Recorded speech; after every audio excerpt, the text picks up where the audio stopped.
కాదు పువ్వు సోకి నీ సోకు కందేనే వెలికి రాని వెర్రి ప్రేమ కన్నీటి ధారలోన కరుగుతున్నది నాదు శోకమోపలేక నీ గుండె బాధపడితే తాళనన్నది మనుషులెరుగలేరు మామూలు ప్రేమ కాదు అగ్ని కంటే స్వచ్ఛమైనది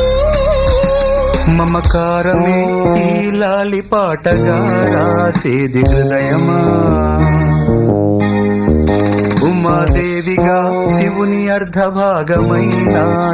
నిలువుమా శుభలాలి